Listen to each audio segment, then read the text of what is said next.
Hmm. And something was going on at Waco. It was much more than just the Davidian cult. If you remember, the Davidian cult was building tunnels under their complex. Well, they found something under there that they shouldn't have. They found, yeah.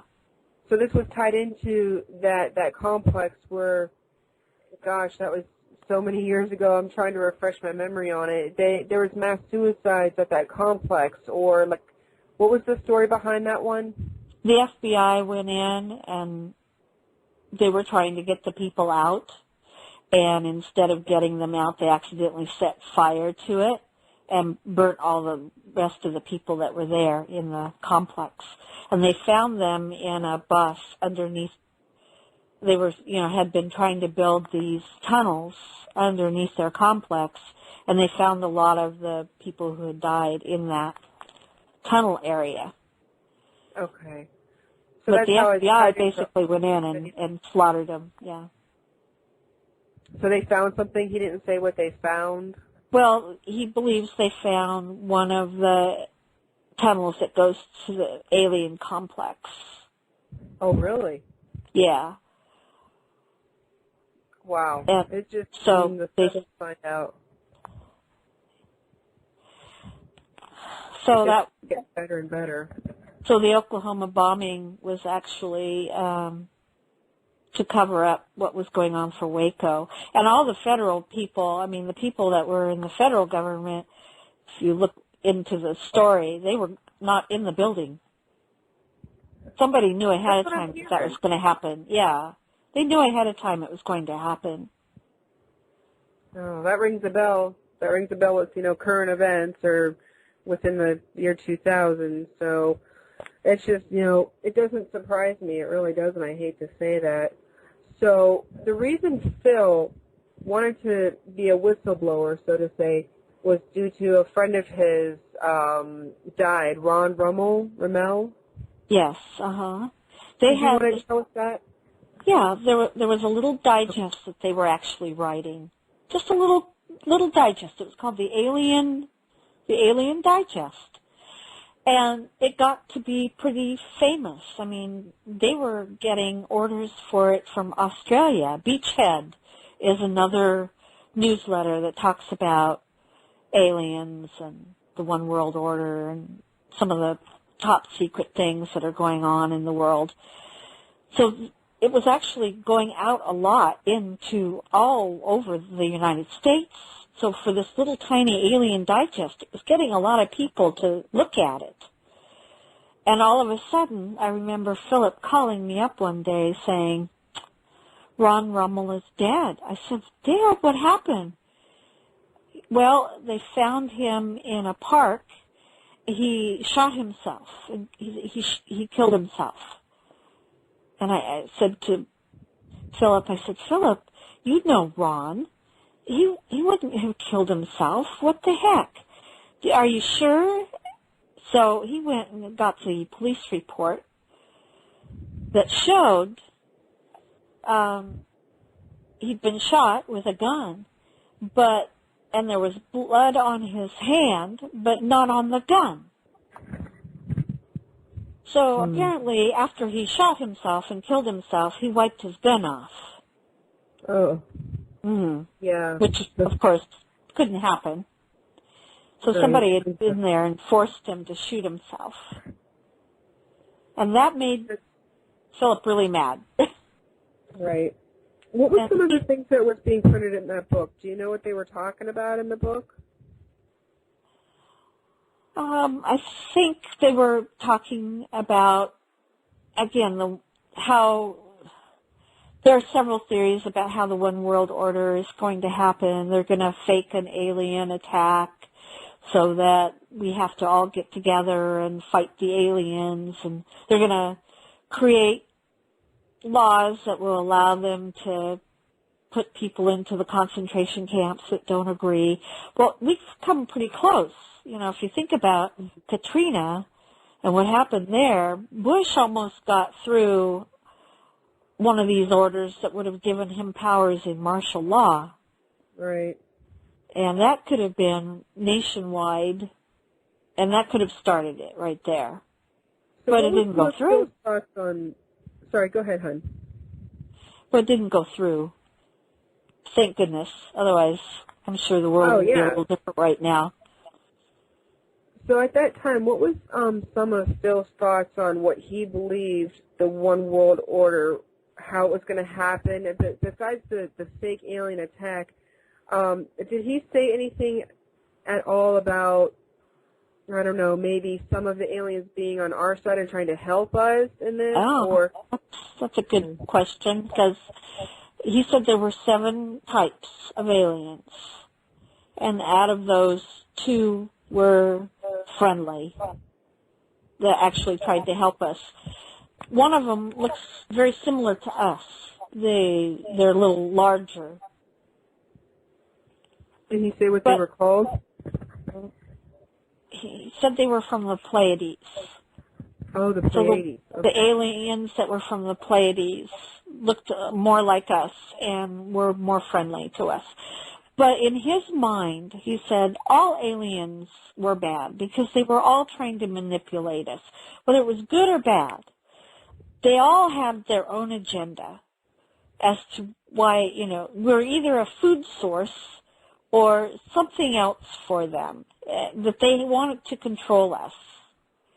And so it would be really hard for any of us to determine which one was good and which one was bad. Obviously, the ones that are eating us in a vat of blood are the bad ones. The Greys are their minions. The Greys are working as slaves for them. But there are several other varieties out there. I remember in one of Phil's speeches he talked about actually knowing about one or some of the aliens that were working with us along to help us with our technology. Right, and I don't know whether helping us with our technology is helping us. There was an agreement, a treaty that would allow them to abduct a certain number of humans in exchange for them sharing their technology with us. So they had to give a list of all these people that they abducted to the government, so they were allowed to do it. However, the government found out that they were abducting a whole lot more than what they were giving them. So there's about 15 million people in the United States that have been abducted. Well, it doesn't surprise me, and I just can't fathom how the audacity of, it's a shame not everybody in our government can possibly be that bad, but you got to think about the ones that did that treaty with those extraterrestrials.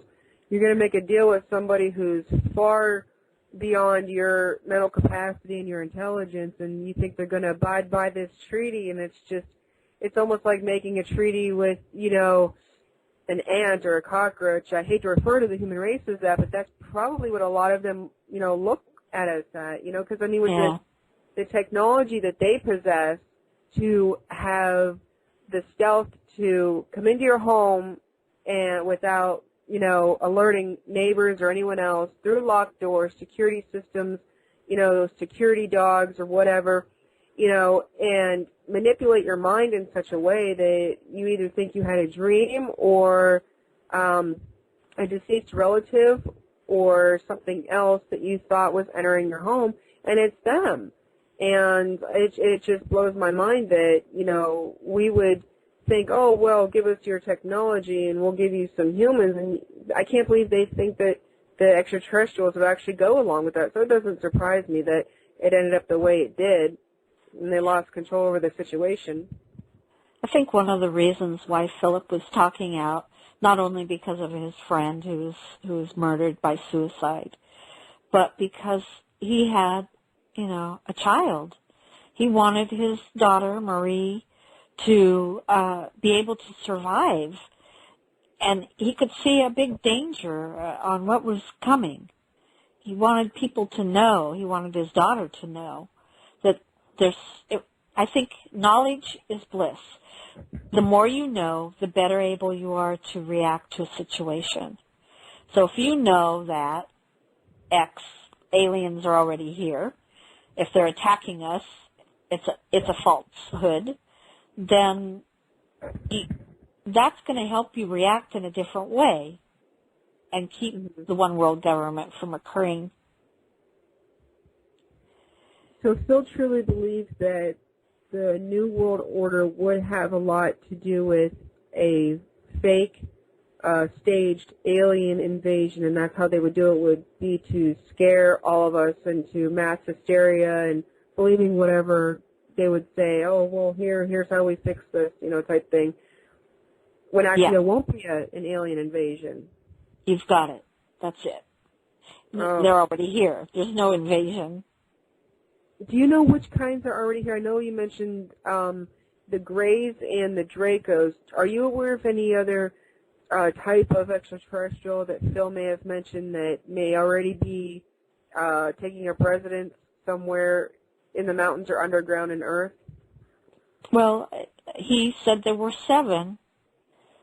So obviously we know about the 7 that are visiting us, whether they're already living here or coming in on ships and visiting us. Okay. The ones that are underground right now are the Greys and the Draco, reptilian types. And they're like vampires. They eat us. They suck our blood and create fear for their drugs. When I think about, some of those stories, like the vampires, even the Pied Piper, some of these stories just are, I think, clues to keep us safe. Oh, really? Hey, if you think about Pied Piper, what does he do? He opens up a mountain and takes the children away. How do you open up a mountain? Right, exactly. It's a deep underground mountain base is what it is. And even Open Sesame, what are they doing? They're opening a mountain. So That's interesting. I never thought of it that way. A lot of these ancient stories that we have are really clues about what's here on Earth already.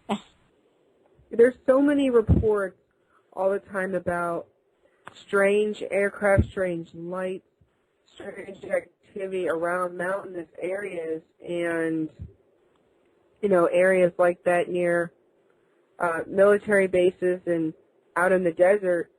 And there's so many. If you do your homework, you go online, and this is for everybody, you find so many stories about strange military or beings coming out of like the mountain area regions near Arizona and Nevada, and you can only hear so many stories before you finally click and say, gee, maybe there's some truth to all this. And that's the purpose of this show, is to pursue disclosure, because in my opinion, our government, the United States government at least, I can't speak for other governments around the world, the U.S. government is never going to disclose and admit to the alien presence. It will never happen. You might hear 1 or 2 clues come out of NASA or wherever else.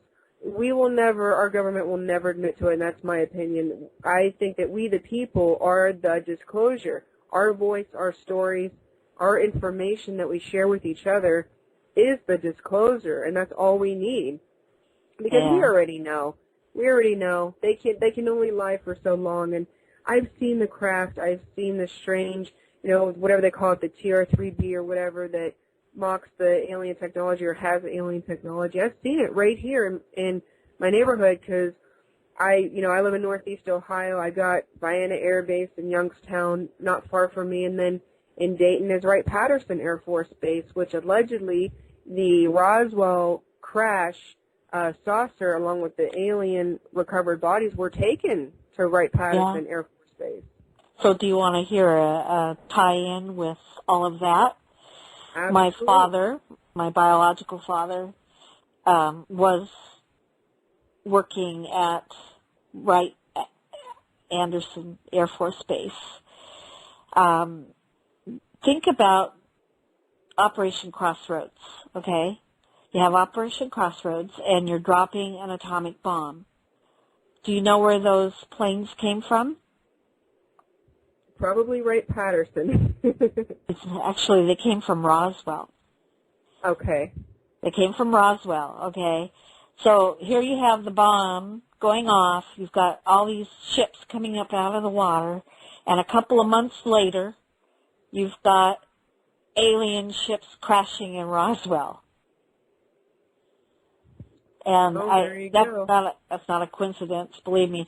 I saw a movie. I saw a movie on Roswell, and they show this captain going into the office, and on the back wall, it's the Bikini Atoll. It's the same map that Oscar was looking at in a photo that I have. It was like, oh my God, the light bulb goes off. So many of these things are tied together. Operation Crossroads, Roswell, Wright-Patterson, all of those are all tied in together. And so is Montauk, New York. Yeah, I'm just now learning about Montauk, New York. That's something I got to go do some research on. And that's what I love about having this show, and I'm so glad that you're on with me because, knowledge is power. And I know like I said, there's a lot of people listening to the show right now that believe everything that Phil said about what he knew regarding all of these subjects. And I think it's wonderful that you're on the show to corroborate that. And anything else that you could tell us that we may not already know about that you think we would benefit from. I know it's been a long time. I know a lot of it is probably difficult to remember at this point. But anything else you could tell us about anything he may have talked about regarding any of these subjects of importance that we could, benefit from? You mentioned that you've seen craft and what have you. Philip was talking to his brother at a Thanksgiving gathering, and I was kind of new to Groom Lake, Area 51. I really didn't know that much about it, and they were talking about it. Apparently, both Philip and George Schneider, his brother, flew top-secret planes out of Area 51. And I heard George say to Philip, if you keep talking about this in public, you're probably going to end up dead. Wow. So I kind of heard that and went, oh, yuck. That there was talking about like the aircraft, talking about the top secret aircraft. Yeah, one of the first programs he gave was about the B-12 and the stealth planes. He gave a talk at the Bigfoot Society, and he was talking about these top secret planes. And his brother was giving him a warning that, if he kept talking about all this stuff, he was going to end up dead. Yeah, that's probably not very smart of our military to be flying these secret aircraft over residential neighborhoods, especially, at night and on, holidays. There was an incident I had mentioned on my show before, 2 Halloweens ago. I had seen, it was probably, I can't be sure of what it was. It was definitely high-tech, whatever this craft was. It glowed bright orange and hovered for an extended period of time above the neighborhood and then proceeded to shut the orange light off or whatever was causing it to glow bright orange. And then it flew over the street I was walking up, and, it either had a chevron shape or a triangular shape, and I can't recall because the back end of it was very hard to see because there was a strobing light going back and forth on the back. And I just remember this craft making little to no noise. There was just like a windy whooshing sound when it went overhead, and a big white light on the front of it, and I believe a blue light on each of the wingtips on each side. And I just remember thinking to myself, why would this aircraft, if it's a secret government aircraft, be hovering over my neighborhood when it's still kind of daylight out on a holiday where everybody's outside? I don't get it. If they want it to be secret, why are they doing that, I think they want to know how the public's going to react to stuff like that. You think it was sort of like a stage then? Yeah. I keep thinking back to when we landed on Mars for the first time. You probably weren't alive then, I don't know. But I was, and I was watching TV. I mean, it was like the first walk on the moon. This was the first landing on Mars. They had this little machine go out and take the soil and analyze it, and it said life. It had found evidence of life on it. And immediately you got this response from NASA saying, oh, it wasn't life, it was just a chemical reaction, blah, blah, blah. But Right. I know they found life, and they just didn't want to tell us. Sure. Like, if you're a witness to that, a machine going out, testing the soil, and saying that there's life, and then NASA goes and says, no, no, no. And now what are they trying to tell us? Yeah, there probably is life on Mars. They've been preparing us for years to try and accept the fact that we're not the only living things out there. Yep, just like those photographs of the moon surface, about the alleged base that's, there's vents coming out of the surface of the moon. Yeah, yeah. I just believe that, yeah. I was just saying the photographs that were airbrushed of the surface of the moon, and I believe it was the NASA employees that were instructed to airbrush the photographs, to airbrush away like those ventilation chambers coming out of the moon's surface. Yeah. Well, I met this lady at my genealogy library, of all places, right? Again, this is serendipity. Her father worked in NASA. He helped develop some of the machines that walked around on the moon. And she had a moon sample, a sample of the moon. And she was going to maybe sell it on eBay, and the FBI were all over her. Oh, no doubt. Yeah.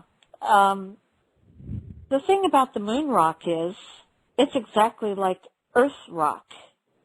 It's no different. The moon rock is Earth rock. And I guess they don't want us to know that. You'd be surprised with, like, the experiment they did where they allegedly, people were saying, oh, we blew up the moon and because we want to see water spray out of it. You got to wonder what was the real motive behind it. Hey, let's see if the moon has water. You just now want to see that? It's been a while, you know. So, yeah. Hey, listen, Cynthia, a friend of mine is calling in. It's Chris Augustine, and he has a website called aliensthetruth.com. And he's calling in right now. He probably has a few questions. Is it okay if I bring him on? You bet. Okay, great.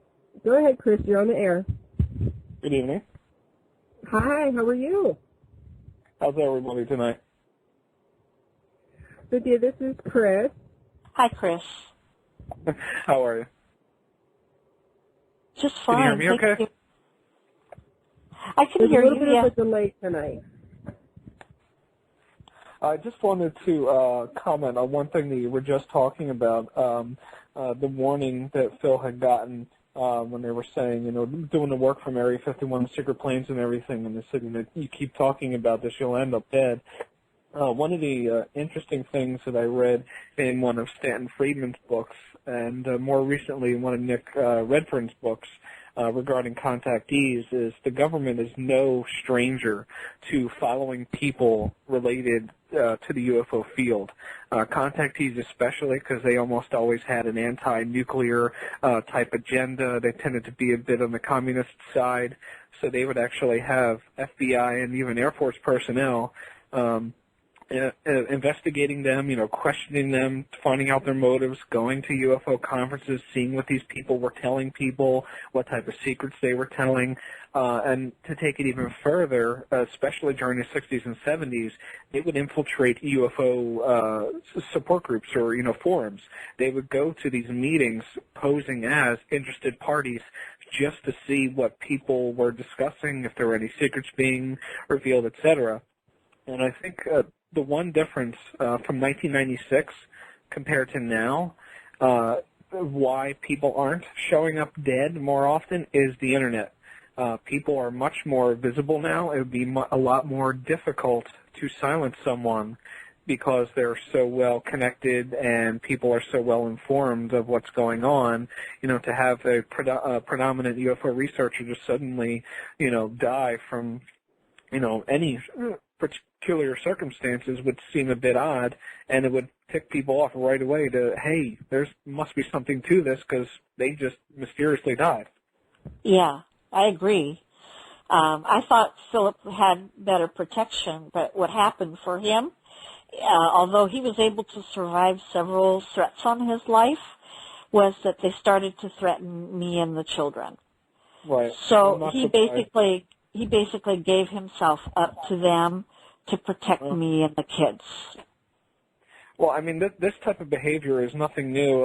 Having done a lot of research on the Roswell incident, some of the eyewitness testimony that was recently brought to light, I believe the book was Witness to Roswell, they talked about a young girl who was 12 years old. I think she was the daughter of the fire chief, who actually handled some of the crash debris.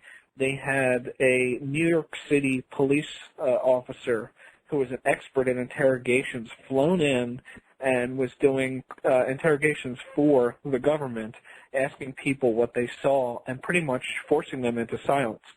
I mean, I'm going to paraphrase here, but he essentially told a 12-year-old girl after she said, oh, yeah, I held this debris, it was totally exotic, blah, blah, blah, that the desert is a huge place and no one will ever find your body. And this is in 1947 telling a 12-year-old American girl. So if that's that long ago and they were willing to kill people, good luck today. Yes, exactly. There's so many more ways they can do you in now. And did you guys hear about that new way that they're doing it? Is they have this Jesse Ventura, the governor, he actually found out about that company. Chris, you might know the name of it, where they're actually hiring civilian people to keep track of their own neighbors and their activities. I Sounds can't like remember my the name. watcher. What was it? Of course, I forgot the name now. It was. I know the conspiracy theory is the name of the show. It was like either Infraguard or Intragard or something like that. Infraguard, that's what it is. Yeah, yeah, but they hire basically civilian workers right to spy on their own neighbors. The government actually hires these people. You're absolutely right. And what's interesting about them is these private individuals, these citizens, are informed of threats before the general public. And these are high-profile business owners, utility managers, the people that run the electric company, the gas company, people that run banks, etc., in major cities all around the United States. I think they have representation in every state, are informed of threats against the United States before the average Joe Schmo, so they can prepare their own systems. Now, to me, there's something wrong with that. The people that are pulling the strings and controlling our society are learning about these things beforehand so they can then control things if something did happen and take the power away from those they don't deem necessary and give it to themselves. But that's just my take. Yeah. Wow. Yeah, but it is an interesting show, and it's obviously a bit of showmanship, and if you've never seen it, it's a little over the top with his investigative style. Obviously, likes to use a bit of muscle, having the history and weightlifting and wrestling and whatnot. But I mean, it does bring a lot of information to light, and they haven't done anything on UFOs yet. But one thing they did do recently, I believe it was talking about secret underground bases and bunkers for doomsday, like 2012, potential whatever. And I think it's underneath the Denver airport. Oh, yes. Apparently it's one of the biggest underground bases ever. And they've removed, I think it was more dirt and rock than the entire length of the airport on top. So nobody knows, why all this is being excavated. I mean, it's humongous. And then they actually toured the airport, and they saw all these murals, and they said something like, for the New World Order or New World Government, this is like the first airport for it. And then they had these plaques what looked like a doomsday type thing. There was huge waves and cities on fire, and it was kind of even displaying this as like a Mecca or like, you know, a safe place, whatever. So, I mean, it looked pretty interesting if you put the dots together. Philip actually analyzed all those murals because they're very Masonic, and a lot of the symbols in it are Masonic. Yep. His dad was a 32-degree Masonic, so that was some of the books that were stolen after he died, were a lot of the Masonic symbolism books that he had. Interesting. Wow. I mean, like I said, the more we talk about this subject, the more, like, my mind gets refreshed about things that, you know, I think this is what they would like to have happen. You know, the government, they would like things just to fade and to get swept under the rug. And like I keep trying to stress to the audience is we got to keep fighting for this disclosure. And the way we do it is just keep talking about it, keep spreading the information, and just keep making it in the public eye. And that's great that people like Jesse Ventura, who's, you know, a celebrity, people are obviously going to look to him, you know, more so than someone like me. You know, I'm not a celebrity, and that's great that he's doing that because it's getting more people involved. And one of the things I wanted to sort of backstep on real quick with you, Cynthia, is I remember I asked you when we were talking earlier on the phone, one of the things that I found perplexing was, I mean, I have no doubt that extraterrestrials are real. I have no doubt whatsoever.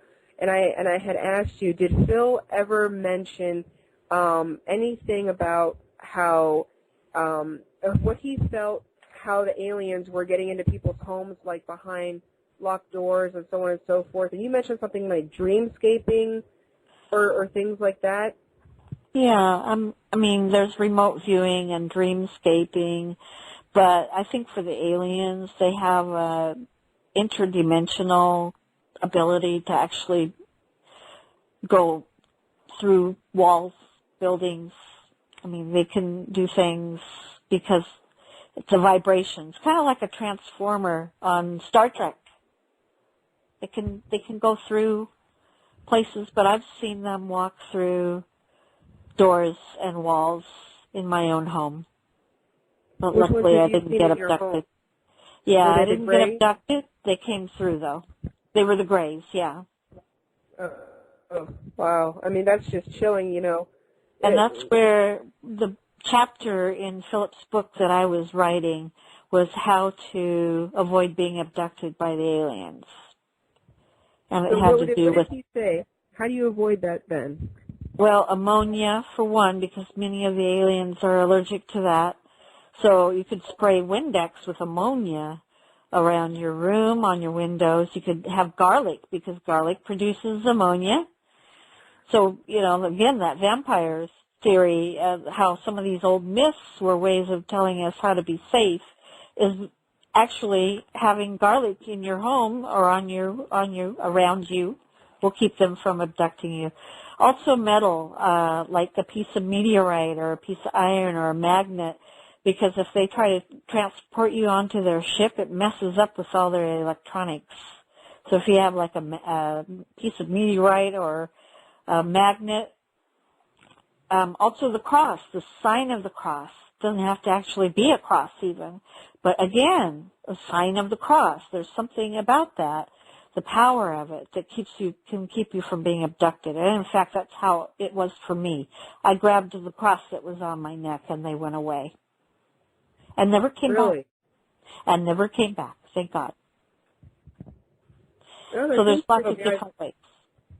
I've heard that before, where you know, you hear so many, you know, Chris, his website, he hears a lot of the abductees' experiences. And Chris, I think you would agree that, you know, sometimes that works for abductees and sometimes it doesn't.